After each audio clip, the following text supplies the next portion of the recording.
If you're a brand new real estate agent, you probably will not believe me when I tell you how I handle somebody who says they aren't interested on a cold call. I've been making cold calls in two different industries for the last 11 plus years, and I was sort of self-taught, and I'm going to try to convey this, how to do this with you. So the first things first is, number one, my job on a cold call is not to convince anybody to do anything that they don't want to do. So if they say they're not interested, my job is not to change their mind. My job is to discover what it is that they mean when they say they're not interested. Because if I assume the name, that's the first step on a cold call. Hi, John. Hey, John, this is Brad Mycon, real estate agent from eXp Realty. How are you? And that, and so that's the first thing I do. And then they'll say, if they say they're not interested at that point, that's one key point of not interested. And then there's other stages where they could say it, where I might say something different. If they say it right then and there, they don't know why I'm calling. So I usually say something like this, and I don't do it to be rude, although it could sound rude because it's ballsy. And I say, not interested in what? And I don't get an attitude like, not interested in what, idiot. It's more like, I just say, oh, curious, like, not interested in what? Well, you're a real estate agent, right? Yes. So you're calling to buy my house, right? No. Real estate agents, that's not the bulk of a real estate agent's business, is not buying houses. I help people list and sell homes for top dollar, and I help people buy homes, but like I'm not here to buy your home. That's not my business. So people don't know what they're even saying they're not interested in, but when you just first introduce yourself. And again, the reason they're doing that is they're thinking they're getting hit up by a lot of real estate investors and wholesalers that maybe have a similar approach to real estate agents, but they are not doing it with the same intent exactly. So I'll just say not interested in what, and usually it'll catch them off guard because nobody usually says not interested in what. That takes some guts. It takes some confidence. But I do it politely. I'm not trying to be rude. I'm literally trying to understand, like, what are you not interested in before I've even told you why I'm calling. And so then I'll tell them that. And sometimes they'll say, well, I'm not interested in listing my house for sale anyway, so have a good day. Okay, fine. At least I had another opportunity to explain the reason why I'm calling. And sometimes I'll get into the script and I'll introduce myself like I did. I assume the name, I introduce myself, and then I'll say, hey, we just sold a house around the corner from you, and I didn't know if there's anything in the world I can do for you. I don't ask if they want to buy or sell. I just say we just sold a house around the corner from you, didn't know if there's anything in the world I can do for you. And I learned that from Ricky Carruth. He's another person you should definitely search on YouTube and other platforms. He's really good. But the thing is, and they'll say, well, I'm not really looking to make a move, or no, there's nothing you can do for me. Okay, no problem. So they're not interested. That's basically what they're saying is, I'm not interested. I'm like, okay, no problem. And I'll say, okay, is there an agent that you would work with if you were to do anything in the future? Not saying you would do something, but if you did ever have a real estate need, is there a particular realtor that you're strictly tied to? And they'll usually say things like, well, yeah, my cousin's a realtor. And I'm like, okay, is that somebody that you'd be like, you would be 100% loyal to no matter what? Or would you have a degree of flexibility as far as who you would actually reach out to if a need ever arose, which it might never happen? And they'll usually say things, well, yeah, my cousin's an agent, so I'm sure I would use them. But if they're not in the industry, my options would be open. Okay, great. Well, I would certainly love an opportunity to work with you if a need ever arises, even though it's probably not going to happen. Is it okay to stay in touch? And this is, again, part of what I'm saying. When they're not interested, I'm not just throwing them out. I am literally building a relationship with them for a future opportunity. And like, is it okay to stay in touch? Once they say yes, it's okay to stay in touch. Then, and only then, do I say, okay, perfect. I appreciate that. What is the best email address for you? You cannot ask for the email address before asking if you can stay in touch.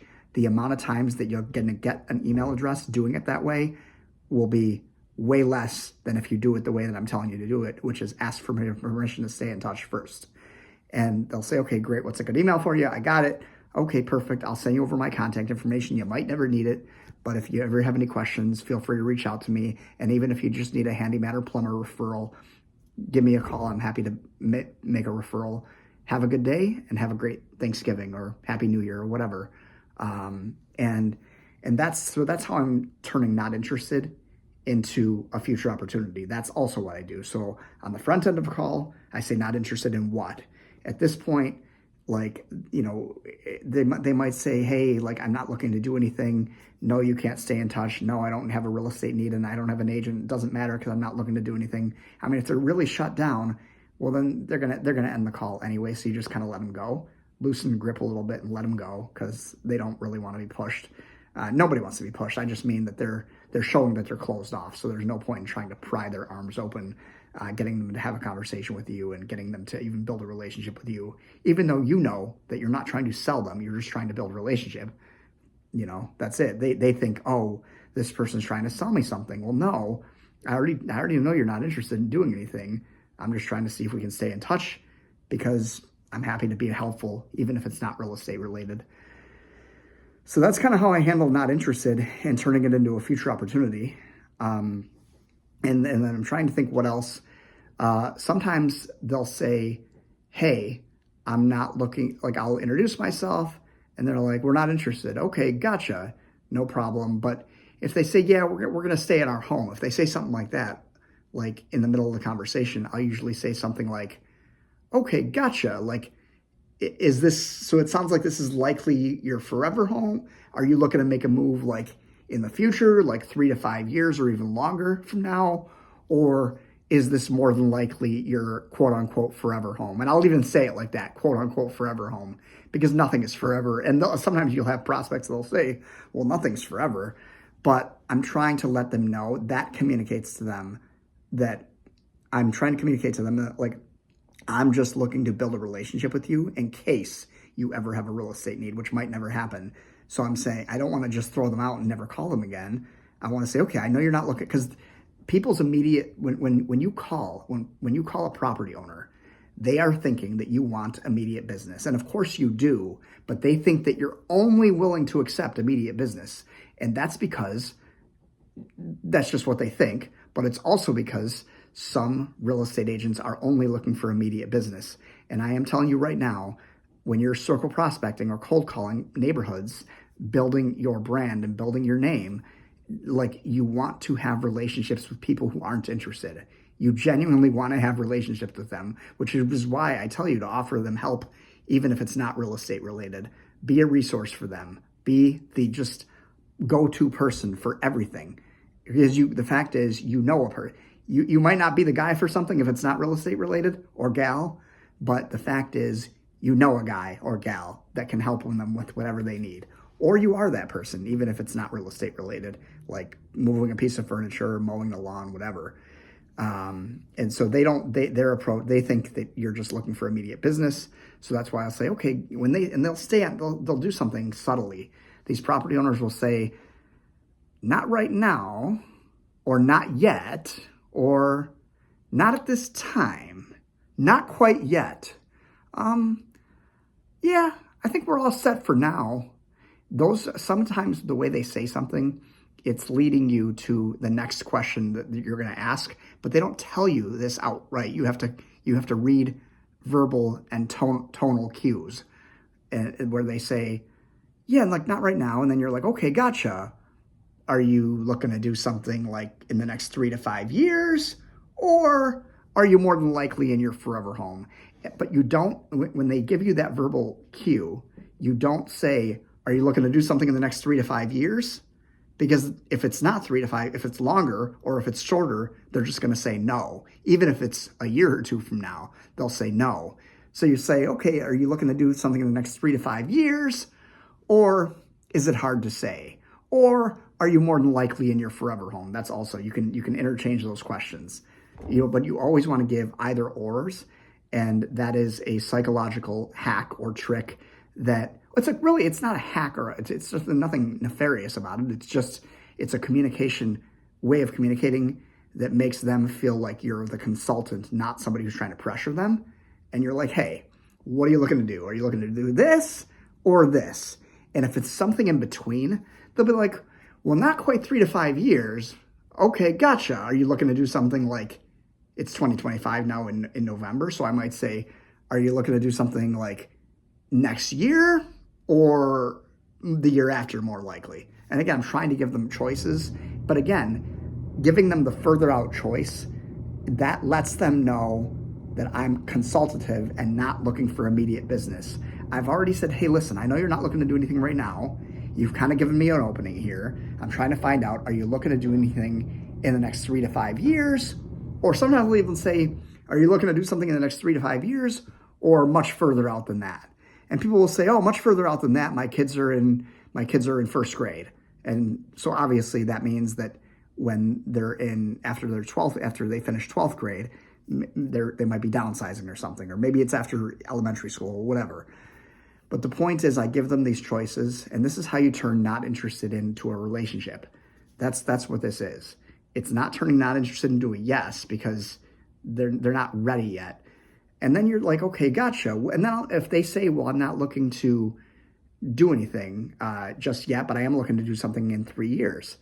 Like, I'll say, okay, gotcha. What are you looking to do at that time? Like, are you looking to downsize, make a lateral move, or upsize? And I'll just use those choices. And usually they'll say, well, they'll tell you.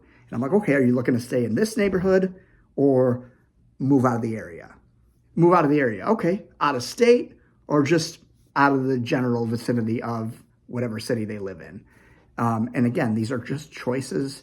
This is how to continue the conversation, by giving them choices. If I do not give them the choices, it will feel like an interrogation to them. And you can take that to the bank for real. So again, this is how you turn not interested. Now, again, remember, if they say no, they don't have a real estate need, and they're not tied to like a specific agent. Okay, perfect. Is it okay to stay in touch? I would certainly love an opportunity to be a resource for you if anything ever comes up, even though it probably won't. Is it okay to stay in touch? You get that permission, then you ask for the email. That's on a no. Now, if somebody's like, hey, not right now, I just gave you a series of questions that you can ask them to get them to tell you what their potential future plans might be. But you can't just say like, well, do you have any future plans? Like, are you looking to do something in the future? They're not thinking about the future. They are not thinking about the future 9 times out of 10. So you have to be very chill about this. And that's the other thing too, is out of all these things, it's not just what you say, it's how you say it. But this is exactly how I turn not interested into a relationship. And that's all that it is. It is a relationship, whether it's at the dating stage or you're getting more serious about the person or it's exclusive. This is what it is. I hope that helps. If you guys have any questions, drop them in the comments. If you're a real estate agent who has a lot of experience cold calling and you have a differing approach, I'd love to hear that too. We can talk about it in the comments. And if you like this content, give it a like, share it. You can hit the notification bell to make sure that you get future videos of mine. And also check out some of my other content. I go in depth with my script that I use. And I say my script because my basic script for cold calling property owners in this way is the same. If I was calling FSBOs or expireds, it would be different. But my channel is almost exclusively focused on building relationships with property owners. So thanks, guys. I appreciate you guys watching, and have a great one.